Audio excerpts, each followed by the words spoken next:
Hello students, welcome to my YouTube channel. My name is Sushil and today we are going to discuss chemical classification of matter. Please see this video till end and don't forget to like, share and subscribe my channel. Yes, chemical classification of matter. In previous lecture we have drawn the table and we have studied all the names of chemical classification of matter. But today we will discuss them in detail. Now, chemically, matter is classified in two types.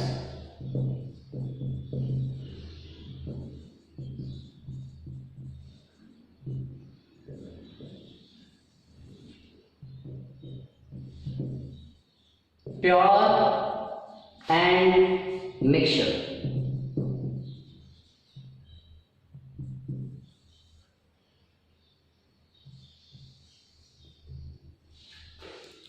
Pure. A substance is said to be pure in chemistry if it has a definite composition or if it is made up of only one type of particles.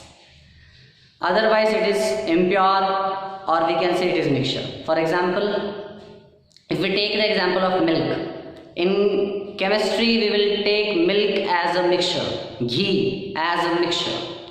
We purchase so many things from the shop and we see that a tag of pure is written on those packets and we consider that these things are pure. They are pure in the sense of daily life language, but they are not pure in the sense of chemistry.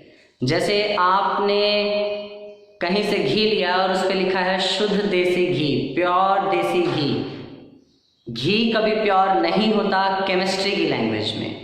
तो घी कभी pure क्यों नहीं होता? क्योंकि घी में fats होते हैं, बाकी मिनरल्स होते हैं, वो कई सारी चीज़ों का मिक्सचर है. तो इस तरह से एक प्योर सब्सटेंस जो है वो या तो एक ही तरह के पार्टिकल से बना होता है, either made up of only one type of particles, और हैव डेफिनेट कंपोजिशन, और या फिर वो कई तरह के पार्टिकल से मिलकर बना भी है तो उनका एक फिक्स रेशो है उस प्योर सब्सटेंस में. जैसे पानी है, जनरली अगर हम एग्जांपल लें, पानी, वॉट एवर द सोर्स, स्रोत चाहे कुछ भी हो, the ratio of masses of hydrogen and oxygen in one molecule of water is always 1:8. चाहे आपके घर का पानी हो, चाहे मेरे घर का, चाहे अमेरिका, चाहे उड़ीसा, कहीं से भी हम पानी ले लें, अगर वो पानी है तो उसमें हाइड्रोजन और ऑक्सीजन के मासेस का रेशो हमेशा 1:8 रहता है. कैसे देखिए ज़रा, हाइड्रोजन का मास होता है 1 और यहाँ हमें हाइड्रोजन के 2 एटम्स दिखाई दे रहे हैं, रेशो. ऑक्सीजन का मास होता है 16 और यहाँ हमें ऑक्सीजन का 1 एटम दिखाई दे रहा है. 2 1s are 2, 16 1s are 16, and it will be get cancelled in 1:8. So if it is water, a compound of hydrogen and oxygen, if it is water, then it must have the ratio 1:8 by mass of hydrogen and oxygen. And if this ratio doesn't matches, or that compound of hydrogen and oxygen don't carry this ratio, then that will be not said to be water. अगर ये ratio नहीं है किसी compound में hydrogen oxygen का तो वो water नहीं है. Let me take one more example, H2O2, hydrogen oxide, hydrogen peroxide. यहाँ हाइड्रोजन के 2 एटम्स हैं और ऑक्सीजन के भी 2 एटम्स हैं. देखिए H2O तो वाटर है और ये हाइड्रोजन पर ऑक्साइड है, ये स्ट्रॉन्ग ऑक्सीडाइजिंग एजेंट है, केमिकल है, हम इसे ड्रिंक नहीं कर सकते, हमारे लिए हार्मफुल हो जाएगा. लेकिन ये तो हम जी नहीं सकते पानी के बिना, तो हमारे लिए ड्रिंक करना बहुत ज़रूरी है. देखो सिर्फ एक ऑक्सीजन के बढ़ जाने से पूरा नेचर चेंज हो गया, तो यही है प्योर की खासियत. प्योर सब्सटेंस में रेशो फिक्स रहता है, रेशो चेंज नहीं होता. या एक ही तरह के एटम्स हैं, जैसे कि O2, सारे एटम ऑक्सीजन के ही हैं, 2 के 2, O3, तीनों के तीनों एटम ऑक्सीजन के ही हैं, ये हैं प्योर. समझ गए? तो प्योर 2 तरह के बने, या तो वो एक ही तरह के एलिमेंट, एक ही तरह के एटम से बने हो, और अगर वो एक से ज़्यादा तरह के एटम से बने हैं तो उनका रेशो फिक्स हो. केमिस्ट्री की लैंग्वेज में प्योर सिर्फ यही होते हैं, बाकी जैसे कहीं पर भी पैकेट्स में लिखा होता है प्योर घी, प्योर दूध, तो प्योर नहीं है, वो मिक्सचर है। ठीक है, अब आ जाते हैं हम प्योर जो है उसकी दो टाइप्स हैं, जैसे कि मैंने अभी आपके साथ डिस्कस किया, एलिमेंट और कंपाउंड। ठीक है, तो सबसे पहले हम एलिमेंट को स्टडी करते हैं।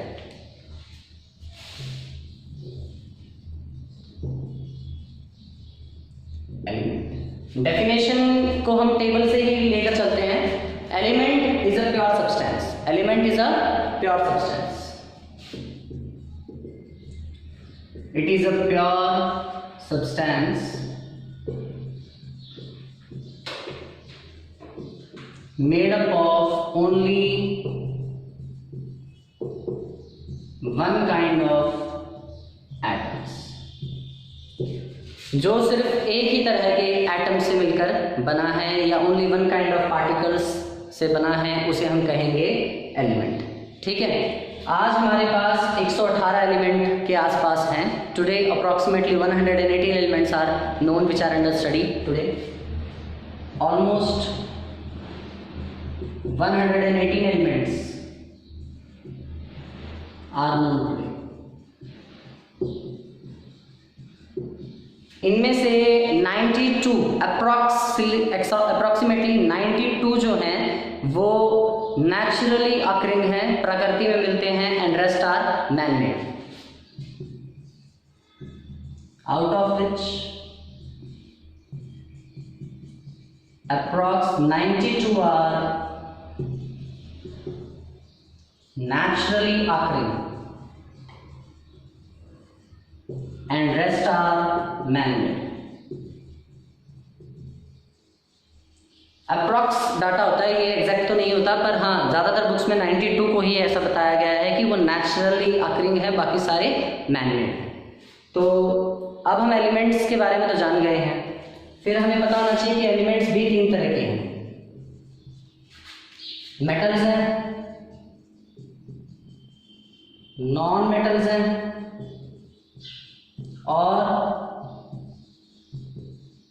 सेमी मेटल्स या मेटलॉइड्स कहते हैं जिन्हें हम, वो है। तो हम सबसे पहले मेटल्स के बारे में स्टडी करते हैं।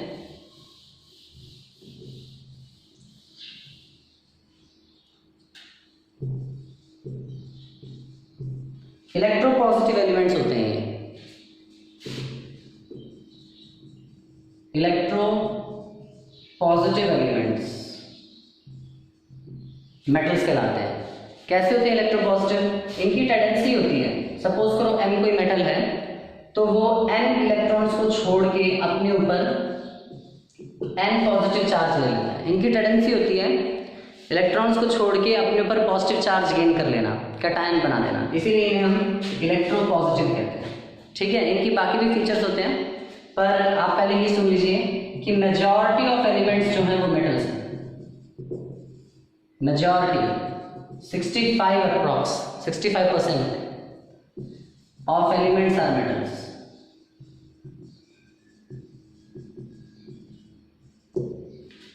ठीक है, और देखिए मेटल्स की कुछ फीचर्स होते हैं।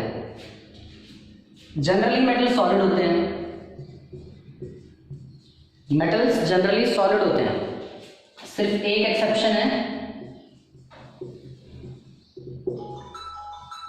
मर्करी Hg, जो लिक्विड है रूम टेम्परेचर पे। जनरली जो मेटल्स हैं वो सॉलिड हैं, सिर्फ एक एक्सेप्शन है, मर्करी, जिसे हम Hg से रिप्रेजेंट करते हैं, वो रूम टेम्परेचर पे लिक्विड होता है। मेटल्स हार्ड होते हैं, लस्ट्रस, शाइनी होते हैं, उनकी सरफेस पे चमक होती है। डक्टाइल, उन्हें खींच के तारे बनाई जा सकती हैं। मैलिएबल, उन्हें पीट के चादरें बनाई जा सकती हैं।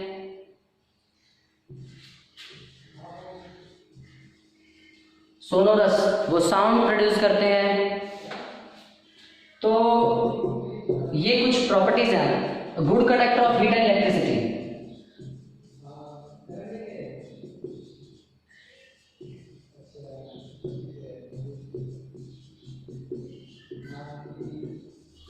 ये हीट और इलेक्ट्रिसिटी के अच्छे कंडक्टर भी होते हैं।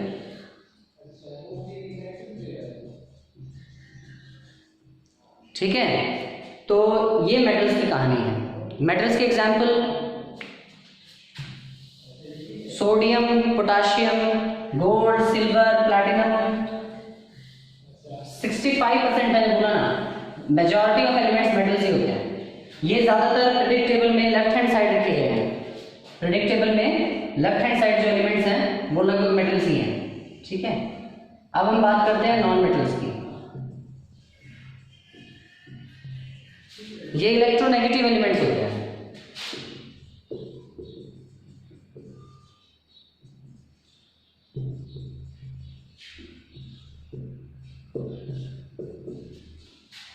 इलेक्ट्रोनेगेटिव का मतलब है ये इनकी टेंडेंसी होती है इलेक्ट्रॉन्स को लेके नेगेटिव चार्ज गेन करना। सपोज करो Y कोई नॉन मेटल है, ठीक है, उसने अपने पास n इलेक्ट्रॉन्स को गेन किया है, लिया है, तो उसके ऊपर n नेगेटिव चार्ज आ जाएगा। इनकी प्रॉपर्टीज ऑलमोस्ट अपोजिट होती हैं मेटल्स से।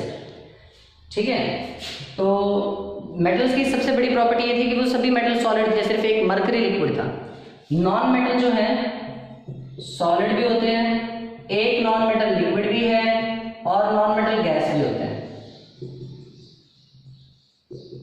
Solid non metal, liquid non metal और गैस नॉन मेटल। मैं कुछ एग्जांपल सजेस्ट कर रहा हूं जिससे आपको ये पता चल जाएगा कि नॉन मेटल तीनों स्टेट में एग्जिस्ट कर सकते हैं। वैसे मोस्टली तो सॉलिड और गैस होते हैं, लिक्विड सिर्फ एक ही है। जो लिक्विड नॉन मेटल है उसका नाम है ब्रोमीन। ब्रोमीन Br से रिप्रेजेंट किया जाता है generally, Br। Solid non metal में जैसे ग्रेफाइट है, कार्बन का फॉर्म है, सॉलिड है, डायमंड है, आयोडीन है, ये सब सॉलिड नॉन मेटल की कैटेगरी में आते हैं। गैस नॉन मेटल में कौन सा आता है? ऑक्सीजन, नाइट्रोजन, ये सभी गैस है और ये नॉन मेटल है। हाइड्रोजन, हीलियम, ये सभी गैसेस हैं और ये सभी नॉन मेटल हैं। अच्छा, इसके बाद नॉन मेटल्स की जो प्रॉपर्टीज है ऑलमोस्ट अपोजिट होती हैं मेटल से। जैसे नॉन मेटल जो है अच्छे कंडक्टर नहीं होते, पुअर कंडक्टर होते हैं of heat and electricity.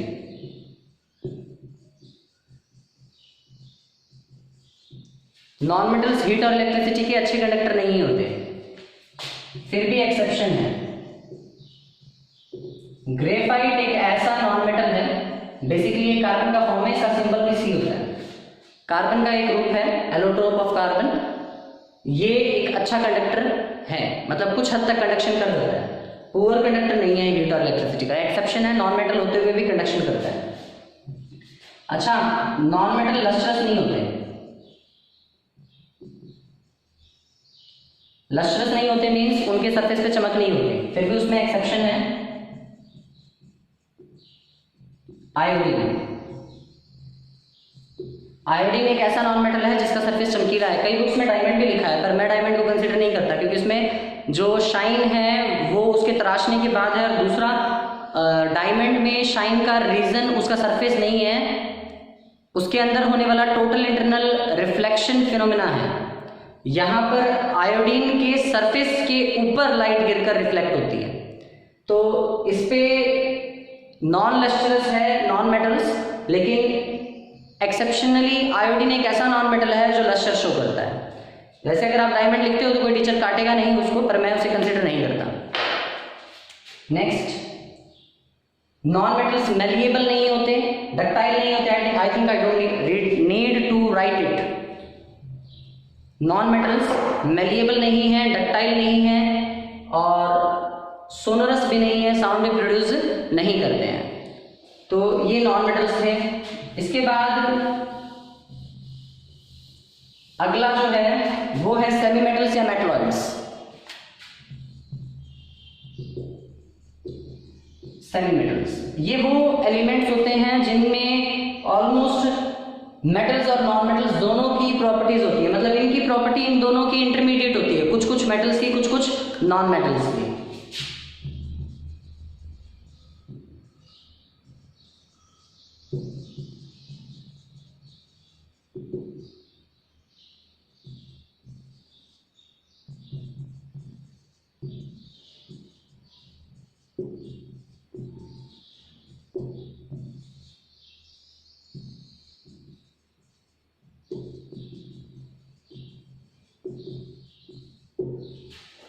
Elements whose properties are intermediate to that of metals and non metals, ये वो एलिमेंट्स हैं जिनकी प्रॉपर्टीज मेटल्स और नॉन मेटल्स के बीच में होती हैं।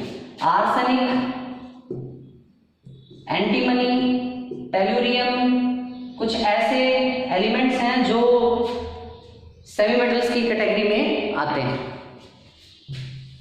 ये बेसिकली एक ज़िगज़ैग लाइन रिप्रेजेंट करते हैं प्रेडिक्टेबल में, जो मेटल्स और नॉन मेटल्स को डिफरेंशिएट करने में हेल्प करती है। मैं जब प्रेडिक्टेबल करवाऊंगा तब इनको और डिटेल में करवाऊंगा। अब इधर आ जाइए, कंपाउंड, हमारा अगला प्योर सब्सटेंस है कंपाउंड। तो कंपाउंड क्या है? फिर क्लासिफिकेशन टेबल से हम डेफिनेशन को उठाएंगे। Compound is a pure substance, compound एक प्योर सब्सटेंस है जिसमें कंपोनेंट्स का रेशियो फिक्स होता है। अ प्योर सब्सटेंस, ये एक प्योर सब्सटेंस है मेड अप ऑफ 2 और मोर टाइप्स ऑफ एटम्स, जो 2 या 2 से ज्यादा तरह के एटम से बना है। Compound is a pure substance made up of 2 or more kind of atoms which are present in fixed ratio by mass in it. Which are present in fixed ratio by mass. जो इसमें masses के fix ratio में present होते हैं उन्हें हम compound कहते हैं। कंपाउंड जैसे मैंने एग्जांपल दिया, पानी एक कंपाउंड है, कार्बन डाइऑक्साइड एक कंपाउंड है। मैं एक्सहेल जो गैस कर रहा हूँ, मैं जो गैस छोड़ रहा हूँ ब्रीदिंग से, रेस्पिरेशन के बाद, वो कार्बन डाइऑक्साइड है। आप जो गैस एक्सहेल कर रहे हो वो भी यही है। जितने भी एनिमल्स हैं जब भी वो ब्रीद आउट करते हैं तो वो कार्बन डाइऑक्साइड छोड़ते हैं। ये कैसे पता चला? क्योंकि जितने भी एनिमल्स हैं उन्होंने जब ब्रीद आउट किया तो उस गैस का अगर हम सैंपल लें तो उस सैंपल में कार्बन और ऑक्सीजन के मासेस का रेशियो 3:8 रहता है। ये रेशियो फिक्स रहता है, इसका मतलब वो गैस कार्बन डाइऑक्साइड है। और अगर ये रेशियो डिस्टर्ब हो जाए तो वो कार्बन डाइऑक्साइड नहीं होगी। और इसमें 2 तरह के एटम्स हैं, ऑक्सीजन के 2 एटम्स और कार्बन का 1 एटम। तो 2 तरह के एलिमेंट्स के एटम्स इसमें हैं, लेकिन वो फिक्स रेशियो में है। ठीक है, तो ये कंपाउंड हुआ। कंपाउंड बेसिकली 2 तरह के हैं, ऑर्गेनिक और इनऑर्गेनिक।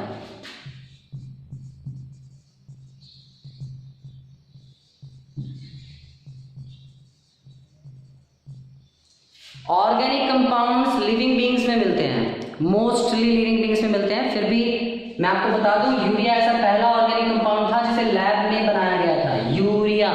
यूरिया एक ऐसा पहला कंपाउंड ऑर्गेनिक था जिसे लैब में बनाया गया था।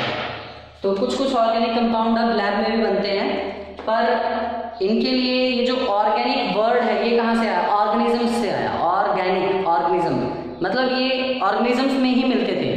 एक थ्योरी है वाइटल फोर्स थ्योरी, उसने तो ये तक कह दिया था कि लिविंग बीइंग्स में ही ऑर्गेनिक कंपाउंड बनते हैं। इनको बनाने के लिए कोई मिस्टीरियस फोर्स, रहस्यमयी बल जिम्मेदार है और वो बियॉन्ड ह्यूमन रीच, मानव की पहुंच से बहुत दूर है। ऐसा बल है जिसको मानव सोच भी नहीं सकता। तो वो थ्योरी फेल हो गई थी क्योंकि कुछ ऑर्गेनिक कंपाउंड लैब में बनने लग गए थे। लेकिन ऑर्गेनिक नाम क्यों पड़ा? क्योंकि ये ओरिजिनली ऑर्गेनिजम्स में मिलते हैं, मतलब इनका जो अस्तित्व है वो जीवों से शुरू हुआ है। Organic compounds, the compounds based on carbon,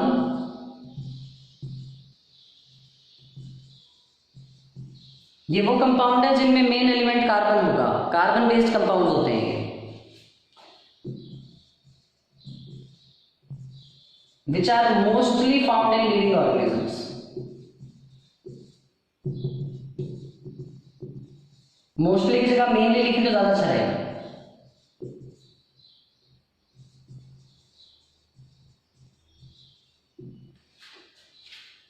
ठीक है, और इनके लिए एक डेफिनेशन और भी लिख सकते हो आप। ये हाइड्रोजन और कार्बन के स्पेशल कंपाउंड्स हैं जिन्हें हम हाइड्रोकार्बन्स कहते हैं, या उनसे बने कंपाउंड्स हैं या उनके डेरिवेटिव्स हैं। तो वो बड़ी छोटी डेफिनेशन बनती है, hydrocarbons and their derivatives. Hydrocarbons and their derivatives. Hydrocarbon यानी कि कार्बन बेस्ड कंपाउंड हैं जिनमें कार्बन की वैलेंसी पूरा करने के लिए कुछ हाइड्रोजन एटम्स का यूज हो रहा है, हाइड्रोकार्बन है। एंड देयर डेरिवेटिव, और उनसे बने कुछ कंपाउंड्स हैं जिनमें कुछ कुछ जगह हाइड्रोजन को रिप्लेस करके हमने बाकी एलिमेंट्स का यूज किया हो, जैसे nitrogen, phosphorus, sulphur, oxygen etcetera etcetera. तो ये हैं ऑर्गेनिक कंपाउंड्स। ऑर्गेनिक कंपाउंड के कुछ एग्जांपल्स जैसे ग्लूकोज C6H12O6। प्लांट्स जब फोटोसिंथेसिस करते हैं तो वो ये बनाते हैं, प्लांट्स फोटोसिंथेसिस करके ग्लूकोज बनाते हैं, तो ये प्लांट्स में बनता है, ठीक है। और डीएनए है, डीऑक्सीराइबोन्यूक्लिक एसिड, ऑर्गेनिक कंपाउंड है। फैट्स हैं, प्रोटीन्स हैं, ये सारे क्या हैं? ऑर्गेनिक कंपाउंड्स हैं। विटामिन्स ऑर्गेनिक कंपाउंड्स हैं। अगला है इनऑर्गेनिक कंपाउंड्स। इनऑर्गेनिक कौन से होते हैं?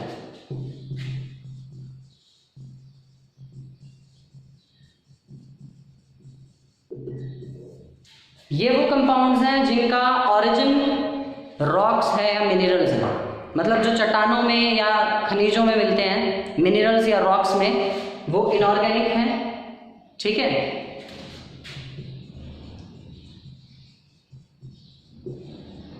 The compounds whose origin is minerals or rocks, ये वो कंपाउंड्स हैं जिनका ओरिजिन मिनरल्स या रॉक्स हैं and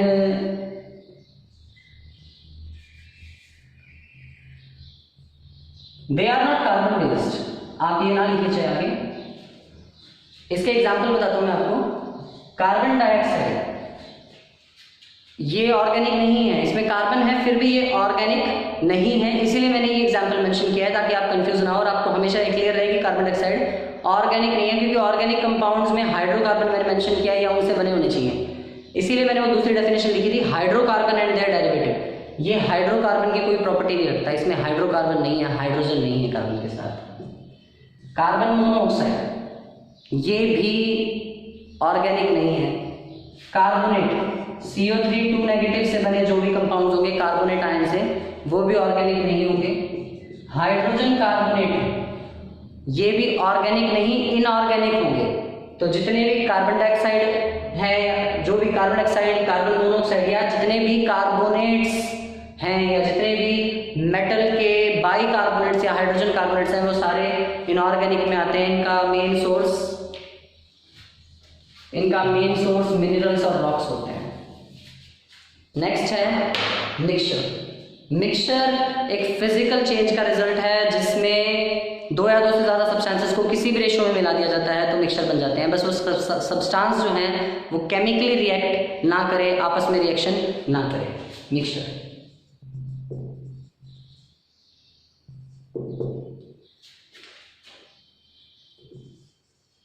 when two or more substances, जब दो या दो से ज्यादा सब्सटेंसेस को are mixed physically in any ratio, they form mixture। इसीलिए इसे इम्प्योर कहते हैं क्योंकि इसमें रेशियो फिक्स नहीं होता। अब जैसे दूध को मिक्सचर क्यों बोला जाता है? Milk is an mixture. Why? Reason ये है कि दूध कहीं पर दूध में फैट्स की कंपोजिशन ज़्यादा होती है, फैट्स का अमाउंट ज़्यादा होता है, कहीं पर दूध में फैट्स कम होता है। तो उसके बेस पर हम ये तो नहीं कह सकते कि यूनिवर्स में, पूरे यूनिवर्स में दूध की कंपोजिशन फिक्स रहेगी। गाय का दूध पतला माना जाता है, भैंस का दूध गाढ़ा माना जाता है। किसी की भैंस का दूध ज़्यादा गाढ़ा है तो किसी की भैंस का दूध ज़्यादा पतला है। तो समझ रहे हो आप कि पूरे यूनिवर्स में जिसकी कंपोजिशन फिक्स ना रह सके उसे हम इम्प्योर की कैटेगरी में रखते हैं, and that is mixture. Mixture further दो टाइप्स का होता है, होमोजीनियस और हेट्रोजीनियस।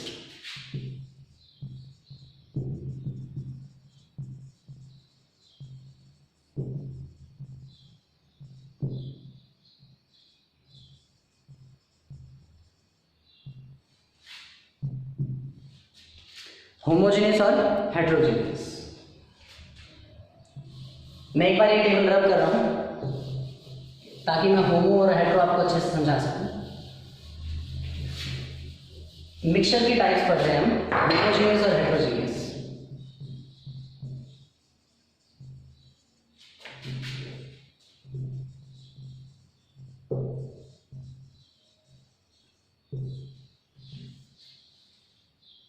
होमोजेनियस मिक्सचर कौन से होते हैं? होमो वर्ड का मतलब होता है सेम। ऐसे मिक्सचर जिसमें नीचे से ऊपर तक पूरे में कॉम्पोजिशन सेम रहे।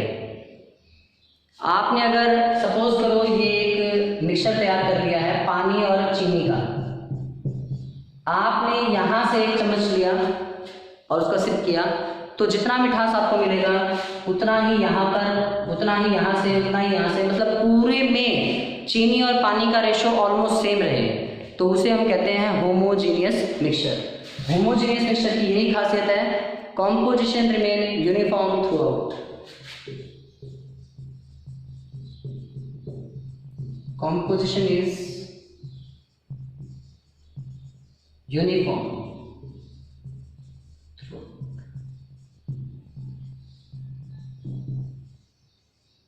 पूरे में कॉम्पोजिशन सेम रहती है। लेकिन अगर हम हेट्रोजीनियस मिक्सचर की बात करें तो पूरे में कॉम्पोजिशन सेम नहीं रहती। जैसे अगर मैं पानी और रेत का मिक्सचर लूँ, वाटर एंड सॉइल या सैंड का, तो उसमें आप देख पाओगे कि नीचे के पानी में रेत, सॉइल का अमाउंट ज़्यादा होगा और ऊपर कम होगा। तो पूरे में पानी और रेत का कॉम्पोजिशन सेम नहीं है। Composition is not same.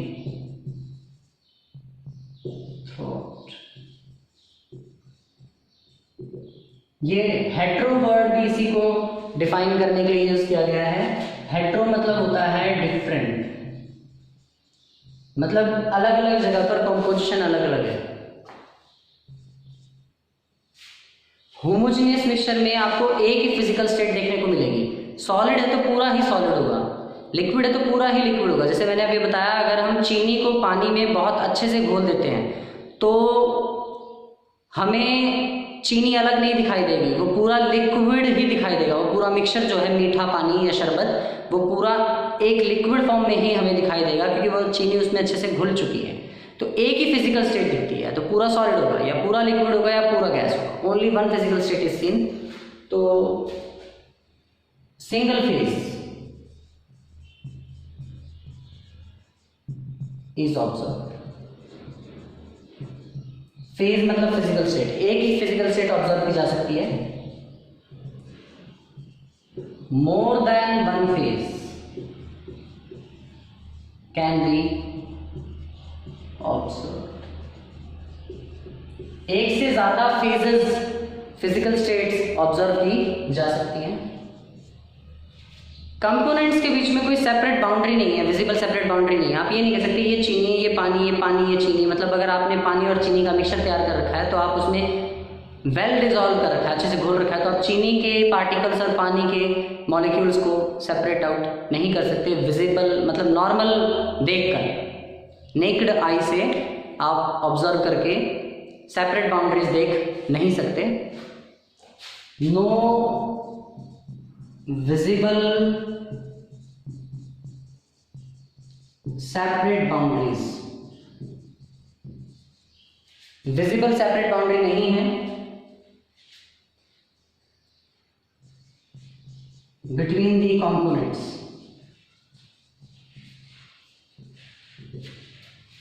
लेकिन जब हमने पानी और रेत का मिक्सचर तैयार किया है तो बिल्कुल क्लियरली हम ये देख पाते हैं कि रेत नीचे बैठा है, पानी ऊपर है, उनके बीच में जो सेपरेट बाउंड्री है वो हमें दिखाई देती है। Separate boundary between the components is visible.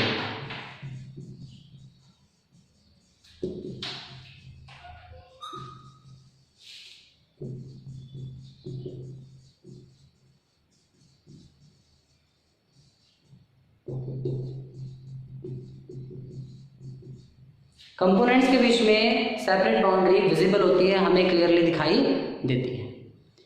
Thank you class. अगले लेक्चर में हम मिक्सचर और कंपाउंड के डिफरेंसेस और आगे चलेंगे इस यूनिट को लेकर। ये यहाँ तक का जो पोर्शन था, और कल वाले लेक्चर में जो मिक्सचर और कंपाउंड का डिफरेंस हुआ वो 9th और 11th दोनों क्लासेस के पॉइंट ऑफ व्यू से बहुत इंपॉर्टेंट है। आगे का सारा पोर्शन 11th के लिए होगा। Thank you class.